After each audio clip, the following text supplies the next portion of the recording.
Welcome to Aaradhya classes. મારું નામ છે વિપુલ દવે અને આપણે ધોરણ 10નું સમાજ વિદ્યા ભણી રહ્યા છીએ. ગયા લેક્ચરમાં આપણે ચોથા ચેપ્ટરના એક સવાલની ચર્ચા કરી હતી કે પ્રાચીન ભારતનું સાહિત્ય શું. જો કદાચ તમે આ સવાલ જોવાનો રહી ગયો છે તો આરાધ્ય ક્લાસીસની યુટ્યુબ ચેનલમાં જઈ અને તમે આગળનો સવાલ જોઈ શકો છો. તો આજે આપણે મધ્યકાલીન સાહિત્યથી શરૂઆત કરીશું. મધ્યકાલીન સાહિત્યની શરૂઆત મધ્યયુગમાં થઈ, એટલે કે મધ્યયુગની શરૂઆતમાં મધ્યકાલીન સાહિત્યની શરૂઆત થઈ અને સૌથી પહેલાં સંસ્કૃતમાં થઈ અને એમાં પણ ઉત્તર ભારતમાં થઈ, એટલે કે કાશ્મીરમાં. એવું કહેવામાં આવે છે કે કાશ્મીરમાં આના માટે બે મહાન ગ્રંથો લખાણા. એક સોમદેવે કથાસારિત લખ્યો અને બીજો કલ્હાણે રાજતરંગિણી લખ્યો. એવું કહેવામાં આવે છે કે કલ્હાણનો રાજતરંગી એ સાચા અર્થમાં ઐતિહાસિક સૌથી પ્રથમ ગ્રંથ કહેવામાં આવે છે. આ સિવાય જયદેવનું ગીત ગોવિંદ, જેની અંદર સંસ્કૃતના સુંદર સુંદર કવિતાઓનું વર્ણન કરેલું છે અને એની અંદરથી આજની અપભ્રંશ ભાષાનો વિકાસ થયો છે. ત્યારબાદ એ જ સમયમાં કવિ ચંદબદ રાય થયા અને ચંદબદ રાયે પૃથ્વીરાજ રાસો નામનો ગ્રંથ લખ્યો, જેને હિન્દી સાહિત્યનો પહેલો ગ્રંથ કહેવાય છે. સંસ્કૃત પરથી હિન્દી બની ચંદબદ રાયે પૃથ્વીરાજ રાસો નામનો ગ્રંથ લખ્યો અને જેમાં પૃથ્વીરાજ ચૌહાણની વીરતાની વાર્તો કરવામાં આવેલી છે. મિત્રો, અહીંયા આપણે ઉત્તર ભારતથી થોડું ભણ્યા કે કાશ્મીરમાં સંસ્કૃતનો વિકાસ થયો, સંસ્કૃતમાંથી હિન્દીનો વિકાસ થયો. હવે આપણે ઉત્તર ભારતમાં હિન્દી ભાષા સુધી અટકાવી અને દક્ષિણ ભારતમાં જશું.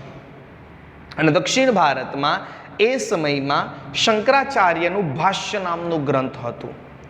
એ જ સમયમાં દ્રવિડ કુળની ભાષાનું, એટલે કે તમિલ, તેલુગુ, કન્નડ, મલયાલમ આ ભાષાનો વિકાસ થવા લાગ્યો, જેમાં થોડા સમય સુધી કન્નડ સાહિત્યમાં જૈન ધર્મની આચાર રહી અને જેમાં 3 કવિ થઈ ગયા: કવિ પંપા, પોન્ના અને રન્ના. જેમાં કવિ પંપાએ આદિ પુરાણની રચના કરી, જેમાં 16મા જૈન તીર્થંકરનું જીવન હતું, શાંતિ પુરાણ હતું, જે પોન્નાએ લખ્યું, અને રન્નાએ અજીતનાથ પુરાણ લખ્યું. આ યુગમાં કવિ પંપા, પોન્ના, રન્નાને એ સમયના ત્રિદેવ, એટલે કે ત્રિપુટી તરીકે ઓળખવામાં આવે છે. અને ત્યારબાદ ધીમે ધીમે એવું કહેવામાં આવે છે કે કવિ કંબલે તમિલ ભાષામાં પણ રામાયણ નામનો ગ્રંથની રચના કરી હતી. ચલો, આ સિવાય જ્યારે મેં તમને હમણાં જ કીધું કે ઉત્તર ભારતમાં આપણે કઈ ભાષા અધૂરી મૂકીને આવ્યા હતા? હિન્દી. તો ફરી પાછા આપણે ઉત્તર ભારત જશું, એટલે કે દિલ્હી બાજુ જશું અને ક્યાંથી શરૂ કરીશું? હિન્દીથી. તો દિલ્હીના સલ્તનતમાં હિન્દી ભાષા 2 રીતે બોલાતી હતી, એક વ્રજ બોલી અને બીજી ખડી બોલી. ગોકુળ મથુરાની આસપાસમાં જે હિન્દી બોલાતું હતું એને વ્રજ બોલી કહેવાય છે અને બિહાર, યુપીમાં જે બોલાય છે એને ખડી બોલી કહેવાય છે. એ બંનેની રચના કરવામાં આવી. ચલો, આ જ સમયમાં ઘણા બધા ભક્તિ ગીતો પણ લખવામાં આવ્યા. હિન્દી અને ગુજરાતી સાથે મળી અને રાજસ્થાન બન્યું. અહીંયા આવ, યહાં આવ, અટે આવ. Gujarati plus Hindi is equal to Rajasthani. તો રાજસ્થાની ભાષામાં ગ્રંથો લખવાના આલા, ઉસલ, બિસલદેવ, રાસો, આવા ઘણા બધા ગ્રંથો રાજસ્થાની ભાષામાં લખવામાં આવ્યા. ચલો, આ સિવાય એ સમયમાં મુલ્લા દાઉદ નામનો એક વ્યક્તિ હતો, જેણે ચંદ્રાયણ નામનો ગ્રંથ લખ્યો, જે અવધી ભાષામાં, એટલે કે અયોધ્યાની ભાષામાં હતા. ચલો, આ સમયે ઘણા બધા ગ્રંથો સંસ્કૃતમાં ફરીથી લખાણા. ફરી ફારસી ભાષાનો વિકાસ થયો, કારણ કે ભારતમાં મુગલો આવેલા, તો મુગલોએ ફારસી ભાષાનો વિકાસ કર્યો અને આ ફારસી ભાષાને રાજભાષા બનાવી દીધી, મતલબ કે રાજમહેલમાં ફારસી ભાષા જ બોલવામાં આવે. જ્યારે આ જ ફારસી ભાષાના ઘણા બધા ગ્રંથો ધીમે ધીમે લખવામાં આવે, કારણ કે એ સમયમાં ખાલી મુગલો જ ફારસી ભાષા બોલતા હતા. પછી એને લોકોની સુધી પહોંચાડવા માટે ઝિયાઉદ્દીન બર્ની નામના વ્યક્તિએ તારીકે ફિરોજ શાહી નામનો ગ્રંથ લખ્યો, જેની અંદર ખલજી અને તુગલક વંશના રાજાઓની ગાથાઓ, રાજવર્ણન ઇત્યાદિ કરવામાં આવ્યું હતું. ચલો, ત્યારબાદ ફતવાએ જહાંદારી નામનો ગ્રંથ લખવામાં આવ્યો, જેની અંદર એ સમયની રાજકીય બાબતો હતો. એ જ સમય હતો જ્યારે અમીર ખુશરો નામનો એક વ્યક્તિ થઈ ગયો. અમીર ખુશરો એક રહસ્યવાદી સંત હતો, કવિ હતો, સંગીતકાર હતો, ગઝલકાર હતો અને એ સંગીતને માનતો હતો.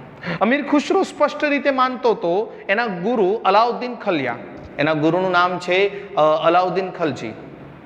તો એણે નઝરત નિઝામુદ્દીન ઓલિયા એના ગુરુ હતા. એણે આસિકાહા, નૂર, સિપિહર, કિરાતુલ સદાયાન આવા બધા ગ્રંથો લખ્યા હતા.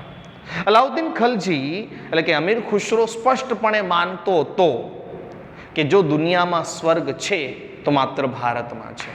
એ સ્પષ્ટપણે માનતો હતો કે ભારતીય સંસ્કૃતિ એટલે કે હિન્દુ સંસ્કૃતિ અને ઇસ્લામ સંસ્કૃતિનો રસ નીકાળો તો બંનેનું સારત્વ એક જ છે એવું સ્પષ્ટ રીતે માનતો હતો. એ પોતાના દરેક ગ્રંથમાં ભારતના વાતાવરણની, ભારતના પ્રદેશોની, ભારતના લોકોની સુંદરતાના બહુ જ વખાણ કરતો હતો. ચલો, એ સમયમાં દિલ્હીની આજુબાજુમાં હિન્દવી ભાષા બોલાવવામાં આવતી હતી. આમાં પછી ત્યારબાદ ઘણા પ્રાદેશિક સંતો બન્યા અને એ બધા પોતપોતાના પ્રદેશની ભાષાનો વિકાસ કરવામાં આવ્યો અને એમાં હિન્દી અને ફારસીને ભેગી કરી દ્વિભાષીની ચોપાઈ બનાવવામાં આવી અને આ રીતે ચોપાઈની શરૂઆત થઈ. ચલો, ત્યારબાદ દરેક પ્રદેશના રાજાએ પોતાના પ્રદેશની ભાષાનો વિકાસ કરવાનું વિચાર્યું અને પ્રાદેશિક ભાષાનો વિકાસ કર્યો, જેમાં કબીર જેવા સંતોએ સૌથી મોટું યોગદાન આપ્યું અને કબીરે ભોજપુરી અને અવધી ભાષાને ભેગું કરી સિંધુ કડી નામની બોલી બનાવી અને એમાં એણે દોહા રચવાની શરૂઆત કરી. ત્યારબાદ સમયાંતર બદલાવ્યો અને મહમ્મદ જાયસીએ, મલ્લિક મહમ્મદ જાયસીએ અવધી ભાષામાં પદ્માવત નામનો ગ્રંથ લખ્યો. એ સમયમાં તુલસીદાસે રામચરિત માનસ નામનો ગ્રંથ લખ્યો. એ સિવાય અવધી ભાષામાં બીજા ઘણા બધા કવિઓ થઈ ગયા. ત્યારબાદ એ યુગમાં હિન્દી સિવાય બીજી ઘણી બધી ભાષાઓનો વિકાસ થયો, જેમ કે બંગાળના રાજાએ કૃતિવાસે, બંગાળના રાજા એણે પોતાનો સમયનો સંત હતો, એની કૃતિવાસ પાસે બંગાળીમાં રામાયણ લખાવ્યું. બંગાળનો બીજો એક કવિ હતો જેનું નામ હતું ચંડીદાસ, એણે પણ ઘણા બધા ગ્રંથો લખ્યા.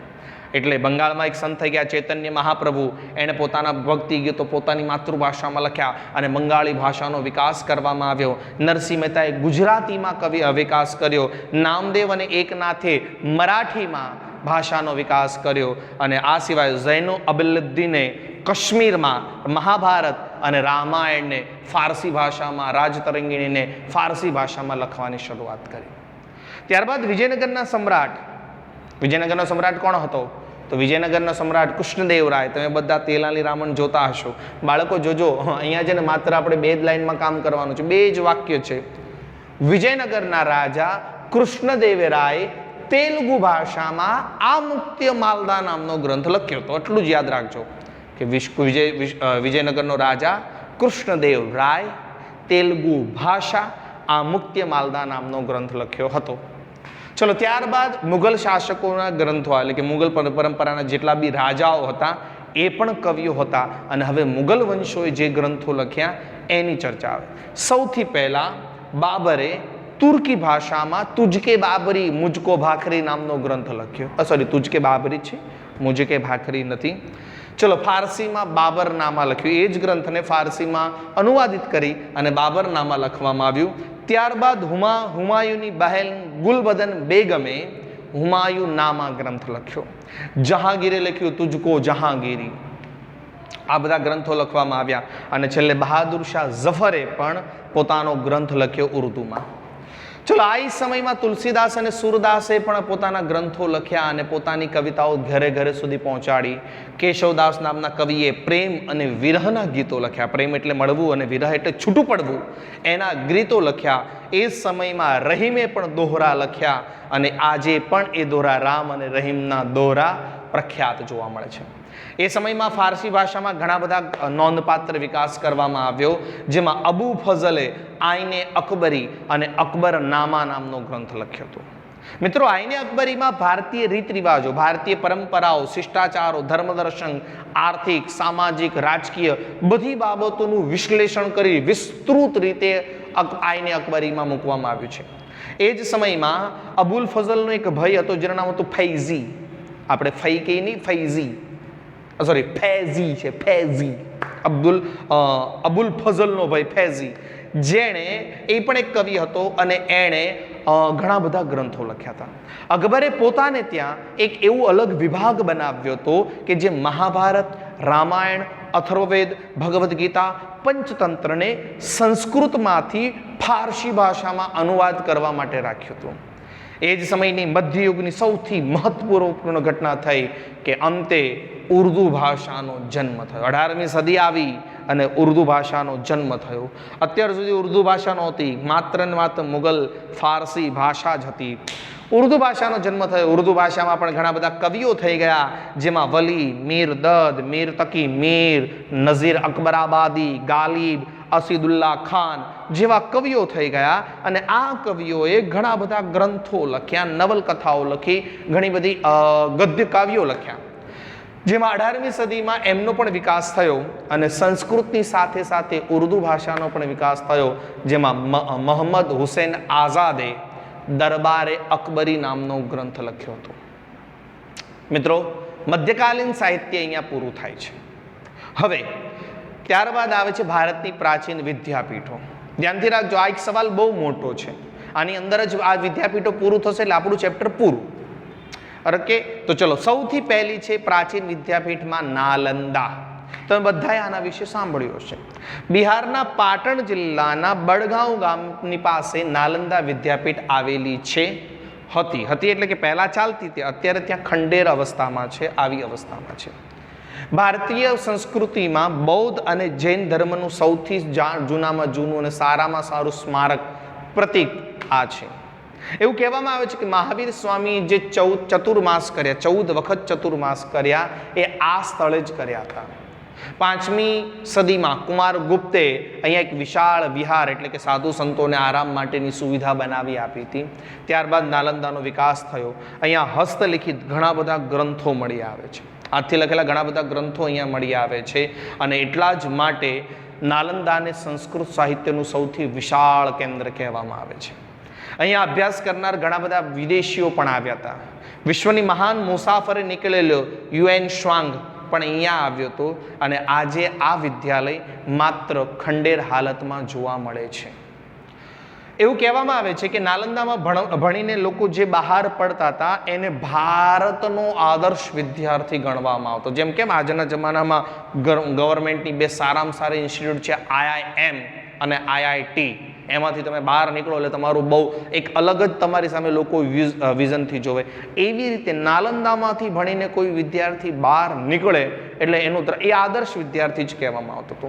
એ સમયના વિશ્વભરની શ્રેષ્ઠતમ ગણાતું ગ્રંથાલય પણ ભારતમાં હતું, નાલંદામાં હતું.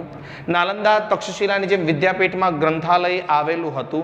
અને આ ગ્રંથાલયો દેશ વિદેશના સંશોધન, ત્યાં હાથથી લખેલા એટલા બધા જૂના ગ્રંથો હતા કે કોઈ માણસને નવી શોધ કરવી છે તો જો એને નાલંદા અને તક્ષશિલામાં એ ટોપિક વિશે ચોપડી નથી મળતી તો એને આખા વિશ્વમાં ક્યાંય નહીં મળે. એટલું મોટું ગ્રંથાલય ત્યાં હતું. જ્યારે ભારતનો ચીનનો યુઆન શ્વાંગ ભારતમાં આવ્યો ત્યારે હાથથી લખેલા 657 હસ્તપત્રો પોતાની સાથે ચીન લઈ ગયો હતો. ચલો, એ જ 7મી સદીમાં યુઆન શ્વાંગ મુલાકાત કરવામાં આવ્યો. એવું કહેવામાં આવે છે કે એ સમયમાં 7 ખંડો હતા. એની અંદર આપણા નાલંદા વિદ્યાપીઠમાં 7 ખંડો હતા.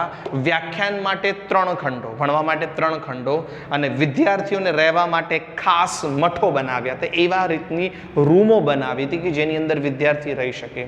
એક સાથે 300 વિદ્યાર્થી રહી શકે એવી સુવિધાઓ બનાવી હતી. એક સાથે 300 વિદ્યાર્થી એવું એક મઠ, એવા ઘણા બધા મઠો બનાવવામાં આવ્યા હતા. વિદ્યાલયને નિર્વાહ કરવા માટે ગામની આવકમાંથી જ વિદ્યાર્થીને ભોજન મળે, વસ્ત્ર મળે, એવી પરંપરાઓ, એવી રીતે પરંપરાથી ચાલતું હતું. એનું જે ગ્રંથાલય હતું એને ધર્મગંજ કહેવામાં આવતું હતું. એને પુસ્તકાલય એવું નામ નહોતું, ધર્મગંજ કહેવામાં આવતું હતું. અને 5મીથી લઈને 11મી સદી 600 વર્ષ નાલંદાનો બહુ વિકાસ થયો અને સુપ્રસિદ્ધ વિદ્યાધામ તરીકેનો વિકાસ થયો. ચલો, ત્યારબાદ આવે છે તક્ષશિલા. અત્યારે તક્ષશિલા પાકિસ્તાનમાં આવેલું છે. વર્તમાન સમયમાં તક્ષશિલા પાકિસ્તાનમાં રાવલપિંડીથી પશ્ચિમમાં આવેલું છે. એવું કહેવામાં આવે છે કે આ રાજા રામની એટલે કે વિદ્યાનું સૌથી મોટું ગાંધાર પ્રદેશની રાજધાની હતી. ગાંધાર પ્રદેશ એટલે આજનું કાબુલ, આજનું જે કંદહાર છે, કાબુલ છે, એક ગાંધાર પ્રદેશ એની રાજધાની કહેવામાં આવતી હતી. અને અહીંયા 64 વિદ્યાઓ ભણાવવામાં આવતા હતા. અહીંયા વિદ્યાર્થીઓ ગુરુના આશ્રમમાં જ રહેતા હતા. એક અનુમાન પ્રમાણે એવું કહેવામાં આવે છે કે રામના વંશજ ભરત અને ભરતનો દીકરો હતો તક્ષ, અને તક્ષે અહીંયા પથ્થર મૂક્યો હતો એટલે તક્ષે શું મૂક્યું? શિલા. એટલે જગ્યાનું નામ પડી ગયું તક્ષશિલા. એવું કહેવામાં આવે છે કે ભગવાન બુદ્ધના શિષ્યો હતા. ભગવાન બુદ્ધના શિષ્યો જીવ કે એણે પણ અહીંયા જ જ્ઞાન મળ્યું હતું. 7મી સદીમાં આ વિદ્યાનું બહુ મોટું કેન્દ્ર હતું. અહીંયા દરેક પ્રકારની વિદ્યા પ્રમાણમાં આવતી હતી. સારી વાત શું હતી કે વિદ્યાર્થીને ઈચ્છા પ્રમાણે કે શિક્ષકની ઈચ્છા પ્રમાણે વિદ્યાર્થીઓને ભણાવી શકતા હતા. એક સાથે 10 વિદ્યાર્થીને ભણાવો, પછી શિક્ષકની ઈચ્છાઓ એટલા વિદ્યાર્થીને ભણાવી શકતા હતા. સામાન્ય રીતે એક શિક્ષક પાસે લગભગ 20 વિદ્યાર્થીઓ ભણતા હતા. અહીંયા દૂર દૂર વારાણસી, રાજગૃહ, મિથિલા જેવા દૂર દૂરના પ્રદેશના લોકો ત્યાં ભણવા જતા હતા. વારાણસીના રાજકુમારો પણ ત્યાં જ ભણવા જતા હતા. આપણે ત્યાં સારામાં સારું કે કૌશલ દેશનો રાજા પ્રસન્નજીત એ પણ ત્યાં ભણ્યો હતો. વ્યાકરણ શાસ્ત્રી પાણીની, રાજનીતિ કૌટિલ્ય, આ ત્રણેય જણા તક્ષશિલામાં ભણ્યા હતા. જે કૌટિલ્ય, જેને ચાણક્ય કહે છે, ચાણક્યનો અભ્યાસ ક્યાંનો છે? તક્ષશિલાનો છે. ચલો, તક્ષશિલાનું શિક્ષણ કેન્દ્ર બહુ ઊંચું હતું. અહીંયા સામાન્ય સ્થિતિ વિદ્યાર્થીઓને ગુરુના ઘરે રહીને ભણતા હતા. ગુરુના ઘરે જ રહીને ભણવાનું. શું ભણાવતા હતા? તો બોલે વેદ, શસ્ત્રક્રિયા, ગજવિદ્યા, ધનુર્વિદ્યા, વ્યાકરણ, તત્વજ્ઞાન, યુદ્ધ વિદ્યા, ખગોળ, જ્યોતિષ વગેરેનું શિક્ષણ આપતા હતા. ચંદ્રગુપ્ત મૌર્યે પણ અહીં એના ગુરુ ચાણક્ય અને ખુદ ચંદ્રગુપ્ત મૌર્યે એ પણ ક્યાં ભણ્યા હતા? તક્ષશિલામાં ભણ્યા હતા. ઓકે મિત્રો, ચલો 5મી સદીમાં ચીનનો ફાહિયાન નામનો જે દુનિયાની મુસાફરી નીકળતો એ પણ અહીંયા આવી ચૂક્યો છે. ચલો, ત્યારબાદ વારાણસી. વારાણસી એ યાત્રાધામ તરીકે પ્રસિદ્ધ છે. 7મી સદીમાં ભારતનું સૌથી જૂનામાં જૂની સંસ્કૃતિ ધરાવતો આ છે. વારાણસી 2 રીતે પ્રખ્યાત છે. માત્ર વિદ્યાભ્યાસ માટે તો પ્રખ્યાત છે, પણ વેદમાં પણ વારાણસીનું બહુ મોટું નામ છે. રાજા અજાતશત્રુ પણ અહીંયા જ ભણ્યા હતા. વ્યાસજીએ પોતાની સંહિતામાં પણ આશ્રમમાં જ રહ્યા હતા. ભગવાન બુદ્ધે પણ પોતાનો પ્રચાર કરવા માટે વારાણસી ગયા હતા. આદિશંકરાચાર્ય પણ વારાણસી આવ્યા હતા. આ સિવાય ચૈતન્ય મહાપ્રભુ પુષ્ટિમાર્ગના વલ્લભાચાર્ય પણ પોતાનો પ્રચાર કરવા માટે વારાણસી આવ્યા હતા. પંજાબના વિદ્વાન કુટુંબો જ્યારે સ્થળાંતર કરી ગયા ત્યારે થોડા સમય માટે કાશી આવ્યા, પછી તે કાશ્મીર ગયા હતા. ત્યાંના રાજકુમારો પણ જ્ઞાન વિજ્ઞાનથી ભરપૂર હતા. ચલો, થોડો સમય માટે એવું કહેવાય છે કે સમ્રાટ અશોક પણ કાશ્મીરમાં એટલે કે આશ્રય અહીંયા જ લીધો હતો અને વારાણસીમાં સારનાથનો મઠ આવેલો છે. સારનાથનો સંપ ઇત્યાદિ આવેલો છે. એટલે વારાણસી પણ પોતાના જ્ઞાન અને પોતાના વિજ્ઞાન માટે બહુ પ્રખ્યાત છે. અને છેલ્લો ટોપિક છે વલ્લભી.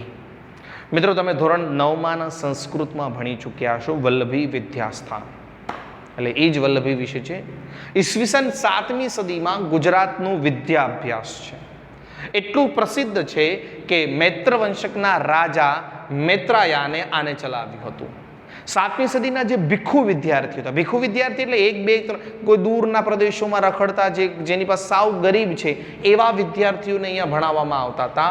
અને એ બૌદ્ધ ધર્મનું હીનયાન પંથ દ્વારા ચલાવવામાં આવતું હતું. અહીંયા સ્થિરમતી અને ગુણમતી જે જૈન ધર્મના આચાર્ય થઈ ગયા એ પણ અહીંયા ભણતા હતા. અને અહીંયા દૂર દૂરથી બ્રાહ્મણોને ભણાવવામાં આવતા હતા. ચીનના પ્રવાસે નીકળેલો ઇત્સંગે એવું કીધું હતું કે જો પૂર્વમાં નાલંદા પ્રખ્યાત છે તો પશ્ચિમમાં વલ્લભી પ્રખ્યાત છે. વલ્લભી ગુજરાતમાં આવેલી છે. આપણા માટે ગૌરવની વાત છે કે જેમ પૂર્વમાં નાલંદા પ્રખ્યાત તો પશ્ચિમમાં વલ્લભી પ્રખ્યાત. વલ્લભી એક રાજધાની હતું, આંતરરાષ્ટ્રીય બંદર, કારણ કે તે ખંભાત નદીના થોડું નજીક પડે છે, એટલે કે ખંભાતના કિનારે છે.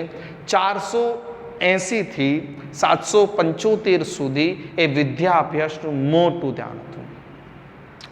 વલ્લભીમાં સૌથી વધારે જૈન ધર્મ અને બૌદ્ધ ધર્મ વિશે હતું. હા, એનો રાજા સનાતન ધર્મનો હતો, એમ છતાં એણે આ રાજાએ આ વલ્લભીને મદદ કરી હતી.